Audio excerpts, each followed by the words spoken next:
Hello everybody, so today I am once again back.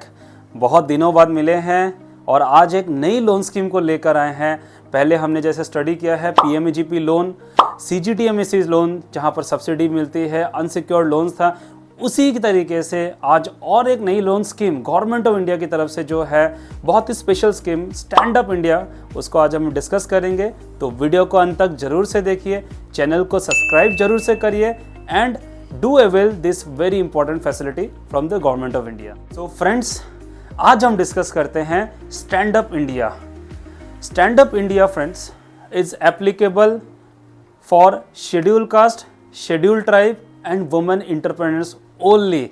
तो एक तरीके से हम लिमिटेशंस भी कह सकते हैं कि स्टैंड अप इंडिया सब अवेल नहीं कर सकते हैं, खाली वुमेन एंटरप्रेन्योर कर सकते हैं, शेड्यूल कास्ट कर सकते हैं, शेड्यूल ट्राइब कर सकते हैं। और एक तरीके से गवर्नमेंट ये मैसेज देना चाहते हैं कि महिला शक्ति को वो और बढ़ावा देना चाहते हैं और चाहते हैं कि हमारे देश में महिला आगे आए, schedule caste, schedule tribe people should come forward और बिजनेस में ग्रो करे, नई बिजनेस लाए, नई बिजनेस अपॉर्चुनिटीज़ लाए, एम्प्लॉयमेंट जनरेशन करे और इस तरीके से हमारी इकोनॉमी को ग्रो करें। तो फ्रेंड्स, स्टैंड अप इंडिया में प्राइमरी आप 10 लाख से लेकर 1 करोड़ के लोन तक का एलिजिबिलिटी है।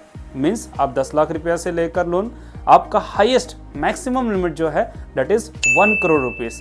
एंड आपकी जो total cost of the project होगी, whatever is the total cost, for example अगर आपका 1 करोड़ का प्रोजेक्ट है तो आपको खुद का कंट्रीब्यूशन 15%, कम से कम 15% you have to contribute your own fund and remaining 85% can be contributed from the banking financial sectors through stand up India scheme. Friends, this scheme came into force in 2016 में government of India ने notify किया था scheme को। And from that till today's date, आज तक very few people have availed this scheme. बहुत ही कम जनों ने स्कीम को अवेल किया है। मे बी बिकॉज ऑफ, आप बोलो तो lack of awareness, maybe because of lack of communication, और मे बी बिकॉज कि गवर्नमेंट ने इसको इतना एग्रेसिवली प्रमोट नहीं किया जितना उनको एग्रेसिवली करना चाहिए था। बट अगर हम इस स्कीम को थोड़ी डिटेल्स में समझें तो हमें इसकी बेनिफिट्स को समझने का बहुत बड़ा मौका मिलेगा एंड कैसे हमें इसको यूज़ करके हम अपने बिजनेस में फंडिंग करके अपने बिजनेस को ग्रो कर सकते हैं, उसका हमें भरपूर लाभ मिलेगा। This scheme, as I have already said, is applicable for once again schedule caste, schedule tribe and women entrepreneur. Apart from these 3 people, कि किसी के लिए भी एप्लीकेबल नहीं है। अगर कंपनी है और कंपनी में अगर कोई शेयर होल्डर का कम से कम 51% शेयर होल्डिंग है, चाहे वो शेड्यूल कास्ट के तहत हो, चाहे वो शेड्यूल ट्राइब के तहत हो, या चाहे वो वुमेन एंटरप्रेन्योर हो, तो उनके लिए भी ये सुविधा उपलब्ध है and they can also apply for this stand up India loan. Friends, there are some few important criteria. Let us study some criteria कि क्या क्राइटेरिया होनी पड़ेगी इसके तहत जहां पर हमें ये लोन की सुविधा उपलब्ध हो जाए। First, a person applying should be age of 18+, 18 साल या 18 साल के ऊपर होनी चाहिए। Secondly, there should not be any kind of previous loan default, मतलब जो भी बंदा अप्लाई कर रहा है, जो भी अप्लाई करेंगे स्कीम को, उनका कोई प्रायर लोन डिफॉल्ट कोई फाइनेंशियल इंस्टीट्यूशन के तहत होनी नहीं चाहिए। एंड थर्ड, ही और she must possess a valid KYC and a caste certificate. आपके पास में valid KYC, Aadhaar card, PAN card कम से कम, एंड कास्ट सर्टिफिकेट की ज़रूरत है। And if few conditions are satisfied, if these conditions are satisfied, then आप स्टैंड अप इंडिया के तहत लोन अप्लाई कर सकते हो।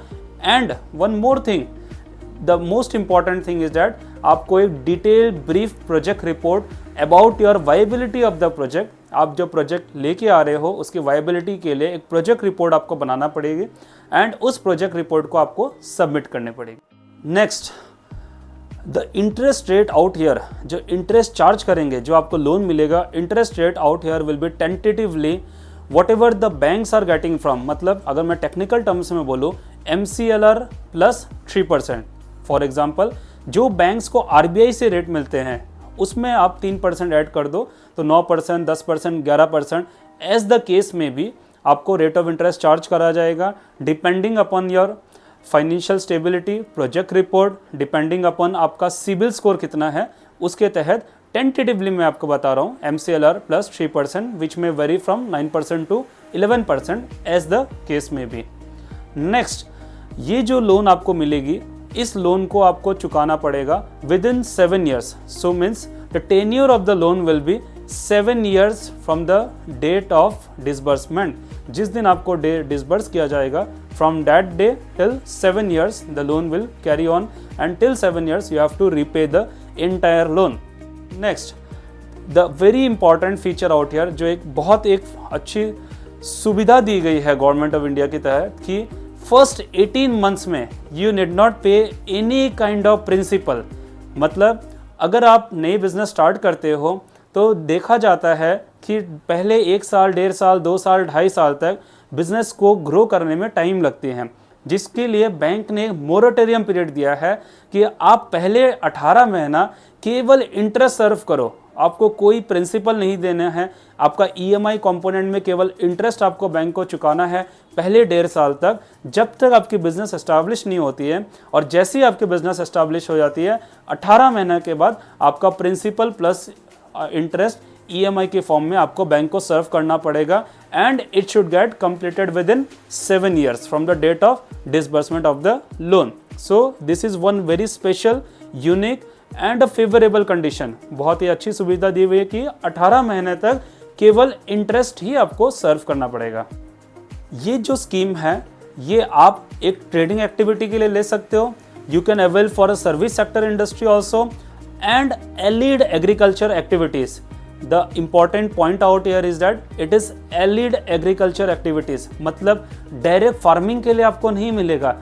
allied जो है एग्रीकल्चर एक्टिविटीज़ के जो सिमिलर वर्क है, उसके लिए आपको इसके तहत लोन मिल जाएंगे। So any kind of trading business, any kind of manufacturing business, any kind of service sector and allied agricultural business activity can go for this loan with all the requirements to be fulfilled as मैंने आपको अभी बताई है।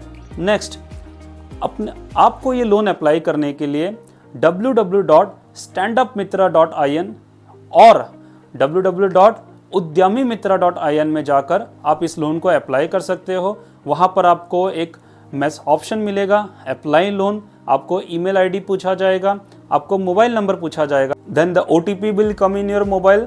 Once you verify the OTP, आप further process को form के through submit कर सकते हैं and the nearest scheduled commercial bank, once again the important word scheduled commercial bank, आपको डॉक्यूमेंट्स आपको वहाँ सबमिट करने पड़ेंगे with all the detail project report, all the KYC, caste certificate and मैंने जितने आपको डॉक्यूमेंट्स के चेकलिस्ट बताए हैं उनको आप सबमिट करिए।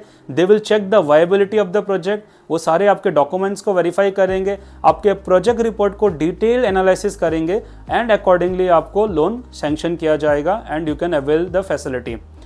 The one more point out here is that कि आपको जो ये लोन मिलेगी you can avail in the form of 2 ways। Either आप उसको टर्म लोन ले सकते हैं या फिर वर्किंग कैपिटल ले सकते हैं। टर्म लोन जैसे कि हम जानते हैं, अगर आप सेटअप करते हो तो मशीनरीज हो, एसेट हो, कोई भी एसेट एस्टैब्लिशमेंट, कोई भी कैपिटल एक्सपेंडिचर करनी है तो आप टर्म लोन ले सकते हो, या फिर अगर आपको बिजनेस को चलाने के लिए आपको लोन चाहिए तो उसको हम जैसे कि वर्किंग कैपिटल बोलते हैं, तो आप वर्किंग कैपिटल के रूप में भी उस लोन को आप स्टैंड अप इंडिया के स्कीम के तहत you can take this loan.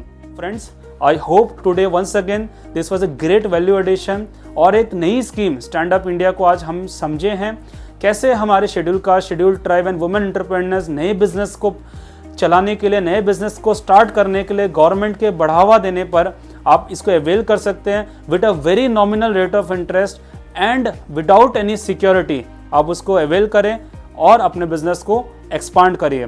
Friends, it is very easy to say कि हम इस लोन फैसिलिटी को अवेल कर सकते हैं, बट कोई भी बैंक अगर फंडिंग करेगी तो वो हमेशा आपके बिजनेस के viability, future projects, future prospects कैसे हैं आपके बिजनेस के, आप प्रोजेक्ट रिपोर्ट कैसा है आपका, एंड उस प्रोजेक्ट रिपोर्ट से, फ्यूचर वायबिलिटी से कैसे आप अपने इकोनॉमी को रन करोगे या कैसे आप इकोनॉमी को आप बूस्ट करोगे, उस सारी चीज़ को समझते हुए बैंक आपको फंडिंग करेगी। क्योंकि बैंक कभी ये नहीं चाहेगी कि ऐसे गलत फंडिंग हो जाए जहाँ पर उनको फ्यूचर में दिक्कत हो जाए और उस चीज़ में वो थोड़े हेजिटेशन या रिजेक्शन भी रखती है।